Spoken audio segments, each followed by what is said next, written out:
नमस्कार, मैं हिमांशु मिश्रा और आप देख रहे हैं द इनसाइड स्टोरी। तो 13 दिसंबर को संसद में जो घटना घटी उसको लेकर आज लोकसभा और राज्यसभा दोनों जगह जमकर हंगामा हुआ। इस बीच 13 सांसद लोकसभा से बाहर कर दिए गए और एक सांसद डेरेक ओब्रायन जो कि टीएमसी से आते हैं, उन्हें राज्यसभा से निलंबित कर दिया गया। लेकिन हम देख रहे हैं कि विपक्षी सांसदों पर कार्रवाइयां इधर बढ़ गई हैं। जितने भी सेशंस इधर हुए हैं हाल फिलहाल में, उनमें हमने देखा है कि अगर विपक्ष अपनी आवाज बुलंद करने की कोशिश करता है तो उनके सांसदों को बाहर का रास्ता दिखा दिया जाता है। क्या ये एक पैटर्न हो गया है? विपक्ष तो कहता है हमारी आवाज दबाने की कोशिश कर रहा है जो सत्ता पक्ष है। क्या है ये पूरा मामला, पीछे की स्टोरी क्या है, जानने की कोशिश करेंगे। डॉक्टर संजीव त्रिवेदी जी हमारे साथ। संजीव जी, फिर से सांसद बाहर, मतलब अगर आपको संसद में चर्चा नहीं करनी है, अगर विपक्ष मांग कर रहा है कि गृह मंत्री बयान दें आकर, और ये तो सुरक्षा से जुड़ा मुद्दा था, कोई ऐसी बात तो नहीं थी जिस पर सत्ता पक्ष कहता है कि नहीं, ये हम पर ऐसे आरोप लगा रहे हैं जिस पर हम चर्चा नहीं करना चाहते, फिर भी बाहर। देखिए, 13 दिसंबर को एक घटना घटी जिसमें कि ब्रीच ऑफ पार्लियामेंट सिक्योरिटी, सुरक्षा चूक, और वो भी ऐसा कि जैसा पहले कभी नहीं हुआ था। बिल्कुल। और दूसरी घटना 14 यानी कि आज घटी, और दोनों घटनाएं एक दूसरे से परस्पर जुड़ी हुई है। अगर उस तरह का ब्रीच हुआ है तो जवाबदेही तो बनेगी। बिल्कुल। देखिए, 22 साल पहले घटना घटी थी इसी तरह की, जब आतंकवादी संसद में घुस आए थे और वो अंदर परिसर में आने के बावजूद सदन में नहीं पहुंच पाए थे। उनके पास हथियार थे और अगर वो सदन में पहुंच जाते तो पता नहीं क्या होता। बिल्कुल। लेकिन क्योंकि 100 लोग उस वक्त बताए जा रहे थे जो अंदर मौजूद थे, सांसद। तो उस वक्त पुराना जो पार्लियामेंट था वो उसके गेट तक पहुंच गए, और फिर गेट को किस तरह से लगा दिया गया, वहां के जो सिक्योरिटी लोग थे, और फिर कैसे गोलीबारी हुई हम सब जानते हैं, इतिहास में दर्ज है। लेकिन यहाँ ये जो प्रयास था, इसमें तो वो व्यक्ति केवल पार्लियामेंट बिल्डिंग के अंदर ही ना आ गया, बल्कि वो तो सदन के भीतर कूद भी पड़ा। बिल्कुल। तो जाहिर है कि ऐसे में जवाबदेही और बयान जो है वो सरकार से अपेक्षित है। सरकार इसके लिए तैयार भी थी, और रक्षा मंत्री की तरफ से बयान हो, उसका मंतव्य ये है। लेकिन विपक्ष का ये मानना है कि जो सुरक्षा एजेंसियां होती हैं, चाहे वो दिल्ली पुलिस हो या फिर इंटेलिजेंस फेलियर का भी मामला है, आईबी हो, ये तमाम एजेंसीज वर्क करती हैं गृह मंत्रालय के अंदर। बिल्कुल।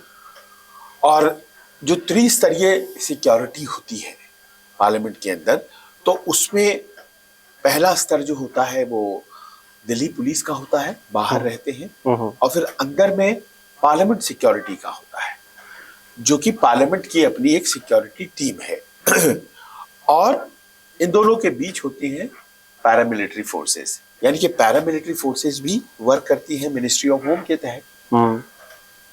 तो दायित्व गृह मंत्रालय का ज्यादा आ जाता है कि वो बताए कि हुआ कैसे, और न हो इसके लिए क्या किया जा रहा है। इस मामले में इंक्वायरी गठित की गई है, तो उसके टर्म्स ऑफ रेफरेंस क्या है इंक्वायरी के, कब तक वो रिपोर्ट देगी, ये तमाम चीजें अपेक्षित थी, विपक्ष अपेक्षा कर रहा था। लेकिन सरकार की तरफ से यह कहा गया कि देखिए, मैटर को पॉलिटिसाइज मत करिए, इसका राजनीतिकरण मत करिए। सुबह से कह रहे थे सरकार के लोग कि आप बयान की मांग करो और ये मिनिस्टर नहीं वो मिनिस्टर देंगे, ये बोल करके आप एक तरह से पूरा राजनीतिकरण कर रहे हैं। जब तक ये मामला सुरक्षा की चूक का है तो आपको ऐसा नहीं करना चाहिए। विपक्ष को लगा कि वो अपनी बात सही कह रहा है, और इसीलिए वो जो स्पीकर महोदय होते हैं या राज्यसभा में सभापति महोदय होते हैं, उनके आसन पर चला गया। और देखिए, आसन पर जाने के बाद जो है ये फैसला हो गया है। अमूमन आसन पर जाना, प्रोटेस्ट करना, ये बहुत उचित तो नहीं माना जाता है, लेकिन उसकी ऐसी सजा नहीं होती। सजा ऐसी नहीं होती है तो फिर ये सजा दी क्यों जा रही है? और क्या ये एक पैटर्न हो गया है? क्योंकि न सिर्फ इस बार हर बार हम लगभग अब देख रहे हैं कि बहुत सारे सांसद या कुछ सांसद बाहर कर दिए जाते हैं जो कि ज्यादा मुखर होते हैं, ज्यादा कड़वी बात करने लगते हैं संसद के अंदर या फिर जहां पर भी, तो उनको उठा के बाहर कर दिया जाता है। क्या ये तरीका लोकतंत्र में सही कहा जाएगा? क्योंकि भारतीय जनता पार्टी के ही पुराने नेता कहा करते थे कि जितना सत्ता पक्ष उतना ही विपक्ष महत्वपूर्ण है। तो फिर अगर विपक्ष की आवाज ही नहीं रहेगी, ऐसे नेता हम मानते हैं कि दोनों तरफ होते हैं, जो मुखर होते हैं, बहुत ज्यादा उत्तेजना के साथ अपनी बात को रखते हैं, वो दोनों तरफ होते हैं। यहां कहा जा रहा था कि एक सांसद जिनके रेफरेंस से वो शख्स जो अंदर घुसे, दो लोग, वो कैसे आए, क्यों आए, इस पर कार्रवाई होनी चाहिए, इसको लेकर जवाबदेही तय होनी चाहिए। आप उस बात को लेकर उन सांसदों को निकाल दो जो इसकी मांग कर रहे हैं, तो ये कितना जायज कहा जाएगा इस लोकतंत्र में? देखिए, जिन्होंने दस्तखत किया उनको अपराधी नहीं घोषित कर सकते हैं, ठीक है, क्योंकि वो एक मेंबर ऑफ पार्लियामेंट है और मेंबर ऑफ पार्लियामेंट के पास लोग बाग आते रहते हैं कि हमें पार्लियामेंट देखना है। तो उनका काम होता है, एक फॉर्म आता है, उस फॉर्म पर अगर हम इन्हें जानते हैं तो हम दस्तखत कर रहे हैं। लेकिन ये फॉर्म जो होता है हिमांशु, ये फिर जाता है पार्लियामेंट सिक्योरिटी में, और फिर सिक्योरिटी की ये जिम्मेदारी हो जाती है कि वो बैकग्राउंड चेक करती है। भाई अमूमन जो आना चाह रहे हैं तो इनके आधार नंबर के बेसिस पे आप फाइंड आउट करिए कि ये कौन है, इनके खिलाफ कोई मामले तो नहीं है, कोई इनके इंटेंशन बुरे तो नहीं है, वो चेक कर लेते हैं अपने तरीके से। उसके बाद ही वो व्यक्ति जो कि रिकमेंडेड बाय द एमपी है वो आ पाते हैं। तो ऐसा नहीं है कि वो बस साइन कर दिया तो चले आएंगे, इलेबोरेट उसका बैकग्राउंड चेक होता है। तो ये संभव है कि कोई भी सांसद साइन कर दे सकता है और वो व्यक्ति जो है वो एक, क्योंकि देखिए 16 लाख 15 लाख इतनी आबादी होती है एक कंस्टिट्यूएंसी की, वो वोटर होते हैं। अगर उसमें से कोई गड़बड़ है तो अचानक से ये बात पता नहीं चलेगी सांसद को। तो जिम्मेदारी जिनकी है वहां पर एक फेलियर हुई क्या, पर यहाँ देखा जा रहा है कि किसी भी वो जो 4 लोग थे जो पकड़े गए हैं, 5वें भी हिरासत में हैं, उनमें से किसी का बैकग्राउंड जो था वो क्रिमिनल नहीं है। अमूमन ये देखा जा रहा, आंदोलन वगैरह करने वाले लोग हैं लेकिन कोई क्रिमिनल किसी केस में फंसे हुए हैं, तो इसीलिए उनका यहाँ आना जो है वो तो आश्चर्यजनक नहीं था। चूक हुई है कि जो एंट्री प्रोसेस होता है, जैसे कि हमने बताया, त्रिस्तरीय होता है, और वो कैसे अंदर तक वो कैनिस्टर लेकर के आ गया। उसके पास थी, वो तो अंदर आ ही सकता था, उसमें तो कहीं कोई दिक्कत नहीं थी। उसका बैकग्राउंड चेक हुआ, उसको पास जारी हो गया, तो वो अंदर आ गया। लेकिन वो कैनिस्टर कहां से आया? कहते हैं लोग जूते में लेकर के आया। मैं रोज जाता हूं पार्लियामेंट, ये संभव नहीं है कि आप जूते भी देखते हैं, हालांकि वो जूते खुलवाते नहीं है, पर उनकी नजर होती है कोई ऐसी बात, वो जूता फिर बड़ा दिखेगा क्योंकि कैनिस्टर इतना बड़ा था, तो वो जूता अजीब दिखेगा, वो तुरंत उसको पकड़ लेंगे। और एक जगह थोड़ी ना चेक होता है, 3 जगहों पर चेक होता है, और उसके बाद नजरें आप पर रहती हैं ऑल द टाइम, क्योंकि बहुत से सीसीटीवी कैमरेज लगे हुए हैं जो जगह जगह पर कोई ऐसी बात जो कि बहुत सामान्य नहीं लगे तो उसको पकड़ती है। तो अब तो इस समझ में बात आ नहीं रही है कि आखिर ये हुआ कैसे है।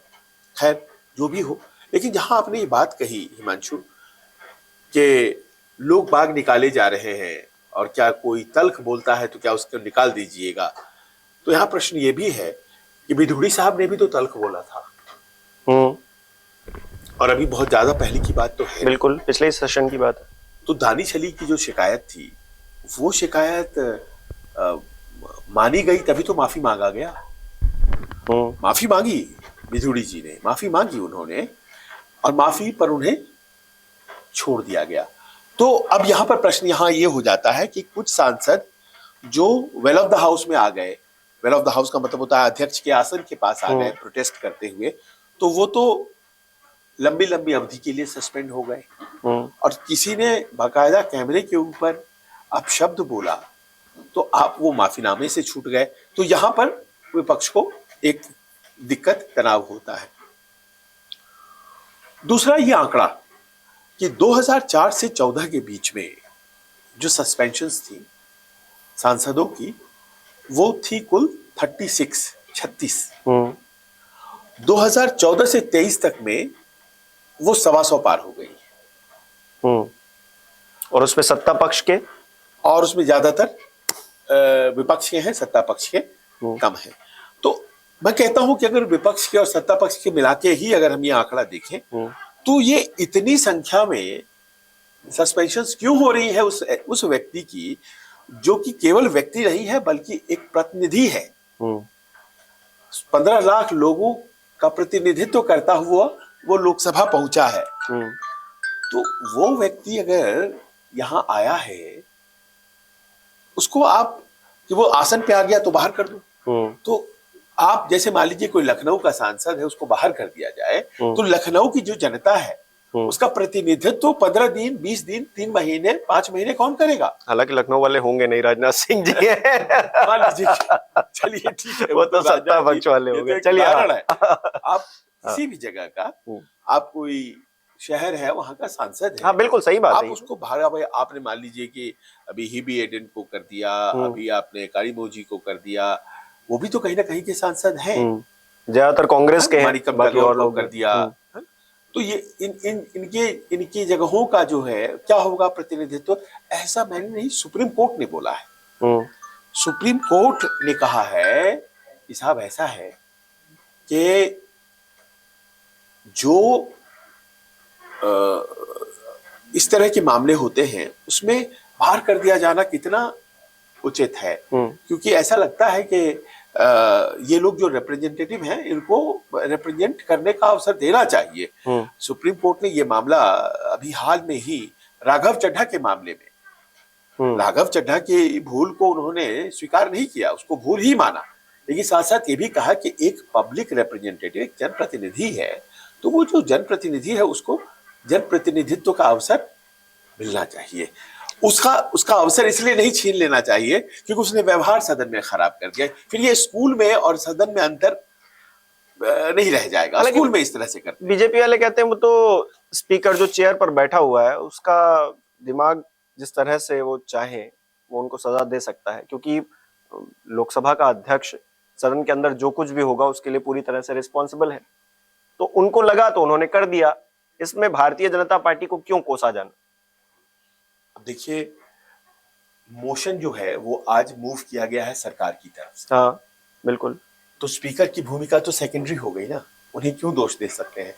प्रहलाद जोशी जी ने मूव किया है लोकसभा में, जो कि संसदीय कार्य मंत्री हैं, और मोशन मूव किया गया है पीयूष गोयल जी के द्वारा राज्यसभा में। तो इसीलिए उसके बाद तो फिर मान लीजिए कि दोनों तरफ अगर आपका बहुमत है तो फिर तो आप जो मोशन मूव करेंगे कि भाई इन्हें बाहर किया जाए, तो वो मोशन पास हो ही जाएगा, बाहर हो ही जाएंगे। मसला सिर्फ इतना नहीं है कि एक मोशन मूव कर दिया गया, पास कर दिया गया और वो बाहर हो गए। मसला ये है कि कोई सवाल है और मुझे आंदोलित कर रहा है, वो मेरे कॉन्स्टिट्यूएंसी से जुड़ा हुआ सवाल है और मैं पूछना चाहता हूं, मुझे मौका नहीं मिल रहा है, तो मैं सदन में आवाज अपनी तेज करता हूं, मैं आसन पे चला जाता हूं। Does it merit my suspension? है ना, ये बड़ा प्रश्न है। हो सकता है कि मैं बहुत लॉजिकल प्रश्न उठा रहा हूं, हो सकता है कि आज जो लोग मांग कर रहे हो वो अच्छा। दूसरी बात ये है कि सस्पेंशन ऐसा नहीं है कि पहले नहीं हुई है। 1989 में 69 सांसद एक दिन में बाहर किए गए थे। राजीव गांधी का दौर था, उस दौर में भी हुआ है सस्पेंशन 3 दिन के लिए। सांकेतिक होना सस्पेंशन का बहुत जरूरी है। ये नहीं कि बस आपको किया तो अब पूरे रेस्ट ऑफ द सेशन के लिए कर दिया। रेस्ट ऑफ द, जैसे संजय सिंह का है, उनका अभी तक बहाल ही नहीं हुआ है, वो बेचारे जेल में हैं और दोषी पाए जाते हैं तो जाहिर है कि कन्विक्ट होने के बाद फिर वो सांसद नहीं रह पाएंगे।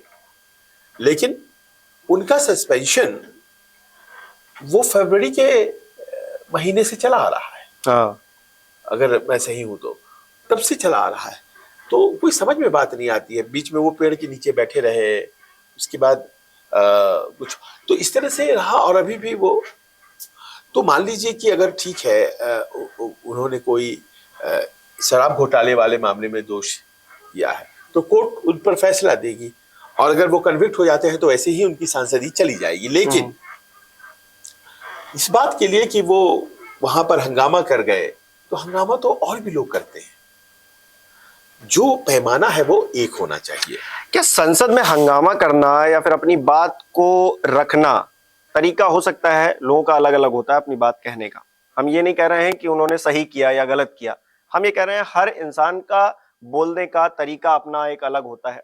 मनमोहन सिंह जी के बोलने का तरीका एक अलग था, प्रधानमंत्री नरेंद्र मोदी के बोलने का तरीका एक अलग है। मनमोहन सिंह बड़े साइलेंट वे में बड़े धीरे धीरे बोलते थे, एपीजे अब्दुल कलाम कैसे धीरे धीरे बात करते थे। लेकिन मोदी जी हो गए, अमित शाह जी हो गए, आज के दौर के बीजेपी के ज्यादातर नेता हैं, वो बड़े ही उग्र होकर बात करते हैं, बड़े ही मतलब आवाज ऊंची करके बात करते हैं। तो बोलने का तरीका हर किसी का अलग हो सकता है। तो क्या संसद में इस बात पर क्या कोई गाइडलाइंस बनाई जाएंगी कि आप इस आवाज से ऊपर नहीं बोल सकते, आप ये नहीं कर सकते, आप वो नहीं कर सकते? नहीं तो आप हो सकता है संसद का वो तो मंदिर है ना, डेमोक्रेसी का टेम्पल है वो, वहां अपनी बात तो हर कोई रखेगा ही। आप आप जब कहते हैं कि ये देश की सबसे बड़ी पंचायत है, हाँ। तो सब कुछ बड़ा होगा उसका अंदाज, बोलने का अंदाज, बातों को रखने का, मनवाने का तरीका, वो सब कुछ बाकी जगहों से जुदा तो होगा। मुझे अच्छी तरह से याद है 2011-12 की बात है, 2G घोटाले का दौर था, वो बहुत चर्चा चल रही थी। और 2G, फिर कोल स्कैम आ गया, आदर्श हाउसिंग घोटाला आ गया, तो ऐसे कई करप्शन के केसेस आए। और आप यकीन मानिए उस वक्त एक विंटर सेशन है संभवतः 2012 का, वो पूरी तरह से वॉश आउट हो गया, एक दिन भी नहीं चला, पूरी तरह से वॉश आउट हो गया, पर किसी को निकाला नहीं गया। वॉश आउट का मतलब कोई काम ही नहीं हो पाया, काम नहीं हो लगा सदन स्थगित, लगा सदन स्थगित, और हर रोज हुआ और ये खत्म हो गया। पर उस दौर में भी किसी का एक्सपल्शन या सस्पेंशन नहीं हुआ, क्योंकि विपक्ष उस वक्त आ जाता था, well of the house corruption के केसेस थे, और आप जान रहे हैं भारतीय जनता पार्टी कितना अग्रेसिवली उसको फॉलो कर रही थी। उस दौर में सुषमा जी और अरुण जेटली जी, सुषमा जी लोकसभा में नेता थी विपक्ष की, और अरुण जेटली जी राज्यसभा में नेता थे। तो उन्होंने कहा था कि जो प्रोटेस्ट है वो ऑपोजिशन के अधिकारों का एक हिस्सा है। प्रोटेस्ट करना ये ऑपोजिशन का अधिकार है, सदन चलाना ये सरकार की जिम्मेदारी है। बिल्कुल, सदन चलाना सरकार की जिम्मेदारी है। आप अपनी अपनी जिम्मेदारियों को निभाइए, आप इसलिए उनसे छीन नहीं सकते प्रोटेस्ट करने का अधिकार क्योंकि उनकी संख्या कम है, या फिर आपका मन नहीं है, या ऑब्वियसली देखिए, जब क्या होता है कि आपका मन नहीं होता है तो फिर ये संख्या वाला इस्तेमाल किया जाता है और वॉइस वोट से पास करा दिया जाता है, आपको मुझे बाहर करना है तो मेरे पास संख्या है तो मैं कर दूंगा। ये जो गोल्डन वर्ड्स हैं ये उनके कहे हुए वर्ड्स हैं। और कई बार ऐसा होता है कि उस दौर में भी विपक्ष जो बातें कहता हमेशा गलत नहीं होती है। जो जिस तरह से आप पार्लियामेंट्री डिबेट्स में सुषमा जी को, अरुण जी को बोलते हुए आप सुनते हैं, गोल्डन वर्ड्स, बहुत अच्छा बोला करते थे वो लोग। और उन्होंने जो बातें कही हैं उस दौर में, उसको कहा जाना बहुत जरूरी था। मुझे यकीन है कि एक एक शब्द मनमोहन सिंह की सरकार के लोगों को बुरा लगता होगा उस वक्त सुन करके, पर वो बातें कही गई, चाहे वो कोल स्कैम हो, चाहे वो 2G का मामला हो, वो कई डिबेट्स हुए, और उसके बाद वो चुनावी मुद्दा बन गया और उसके बाद उस पर चुनाव लड़े गए। लेकिन यहाँ तो ये हो रहा है ना कि हमने जो कहा वो सही है, और आप अगर कुछ कह रहे हैं तो वो राजनीति है। मतलब आप जो कुछ भी कर रहे हैं वो राजनीति के, राजनेता है, राजनीति करेंगे ही। आप भी तो राजनेता है, आप भी तो राजनीति कर रहे हैं, आप भी चर्चा कर लेते हैं, आते अमित शाह जी बोल जाते हैं इस मामले पे, आप अपने सांसद पे कुछ ऐसी कार्रवाई करते, हम कहते हैं 2 दिन के लिए, 1 दिन के लिए उनको बाहर कर देते। महुआ मोइत्रा के मामले से बड़ा जोड़ा जा रहा है कि उन पर कार्रवाई हो सकती है तो इन पे क्यों नहीं हो सकती है। इससे पहले आपने एक जिक्र किया ही जो किस तरह की भाषा शैली का इस्तेमाल कर रहे थे बिदुड़ी जी, उन पर कार्रवाई नहीं हुई। तो दिखता तो है, मतलब डेमोक्रेसी के टेम्पल में अगर ये नजर आने लगे कि पक्षपात हो रहा है और विपक्ष जिसके पास शक्ति कहने को है, लेकिन सारी शक्ति तो सरकार के हाथ में है, तो उसकी शक्तियों को भी उसको इस्तेमाल नहीं करने दिया जा रहा है, तो फिर गलत तो है, ये गलत तो कहा जाएगा। पर डेमोक्रेसी में गलत और सही आंकड़ों से होता है। आपका गलत जो है वो सही हो सकता है और सही गलत हो जाता है अगर आंकड़े आपके पास लोकतंत्र में नहीं है, संसद में नहीं है। तो आंकड़ों में आज विपक्ष कमजोर है और जाहिर है कि जितने भी प्रस्ताव आते हैं, मोशन आते हैं, वो सामने तो आंकड़ों में मजबूत होंगे तो वो सरकार में तब्दील हो जाएंगे, फिर सरकार वही व्यवहार अगर भारतीय जनता पार्टी के साथ करेगी तो फिर कैसा रहेगा? मतलब ये तो सोचना चाहिए, वो भी सही नहीं कहा जाएगा ना। कहा जाएगा। तो कुल मिलाकर अगर हम ओवरऑल डिबेट देखें, डर यही है कि कहीं कोई इस तरह का प्रेसिडेंट न सेट हो जाए। हाँ वही जो पिछले कुछ वक्त से हो रहा है। भाई आप विपक्षी सांसदों को अगर बाहर करेंगे, देखिए सरकारें हैं, आती हैं जाती हैं, बदलेंगी नहीं बदलेंगी, हो सकता है कि कुछ दिन ये सरकार और रहे, फिर इसका दौर खत्म हो, लेकिन कोई प्रेसिडेंट नहीं ऐसा बनना चाहिए जो कि आने वाले दिनों में एक नजीर की तरह हो जाए। तब तो हमने जैसे कहा ना, 69 एमपीज को बाहर कर दिया गया ना, 68 एमपी 1989 में 3 दिन के लिए बाहर किया गया था। ये भी कोई बहुत अच्छी बात नहीं है कि आप एन मास इतना कर दे। मीरा कुमार जी ने भी एक बार 2012 की बात है, उन्होंने भी 16 सांसद कर दिए थे बाहर। तो बहुत अच्छी बात नहीं है ये। सांसद चुन के आया है और चुन करके वो अपनी बात राज्यसभा और लोकसभा में नहीं कहेगा तो वो व्यक्ति इंपॉर्टेंट नहीं है। जब आप ऐसे बाहर करते हैं ना तो उस व्यक्ति को इंपॉर्टेंट मानने लगते हैं। मैं कहता हूं वो व्यक्ति कहाँ इंपॉर्टेंट है। और फिर लखनऊ पर आते हैं, राजनाथ सिंह जी अगर चुन के आए हैं तो राजनाथ सिंह अपने आप में लखनऊ की आवाज है। हाँ बिल्कुल। आप राजनाथ सिंह को केवल वो एक इंडिविजुअल न मानिए, और वो तो इतने बड़े पद पर हैं तो और जिम्मेदारी है। आप जब कोई व्यक्ति 20 लाख 15 लाख की कंस्टिट्यूएंसी आता है, वो पूरी कंस्टिट्यूएंसी की आवाज होता है, बिल्कुल, है ना। आप उनको इंडिविजुअल नहीं मान सकते। तो आप सजा दीजिए, संकेत दीजिए। सांकेतिक सजाएं जो है वो जरूरी है। बहुत से सांसद होते हैं जो कि सीमा रेखा पार करते हैं, बिल्कुल, पर इस तरह के प्रावधानों का सियासी इस्तेमाल ना हो, ये इंपॉर्टेंट है। और इसको जनता देखती है। अब जनता देखेगी, चुनाव भी बहुत ही नजदीक है। अब किस तरह से ये मामला आगे बढ़ेगा, क्योंकि अभी सेशन बचा हुआ है काफी, तो सेशन में किस तरह से और आवाजें बुलंद होंगी। ये जो निलंबन किया गया, क्योंकि पूरे सेशन के लिए कर दिया गया, अब चांस नहीं है कि ये सांसद दोबारा लौट के संसद में अपनी कोई बात कह पाए। तो इसको लेकर आगे क्या रणनीति रहेगी इंडिया गठबंधन के, क्योंकि ये जितने नेता थे वो इंडिया गठबंधन से ही जुड़े हुए थे, कांग्रेस के ज्यादातर थे। तो ऐसे में देखिए जो आने वाला वक्त है वो और भी ज्यादा संसद में गर्मी वाला और गहमा गहमी वाला रहने वाला है। तो देखते हैं क्या होता है। आपको क्या लगता है ये जो 14 सांसद राज्यसभा और लोकसभा से निकाले गए हैं, उन पर आपको क्या लगता है कि सरकार ने सही किया है या फिर सरकार को कोई और तरीका अपनाना चाहिए था? हमें कमेंट करके बताइए। बहुत बहुत शुक्रिया।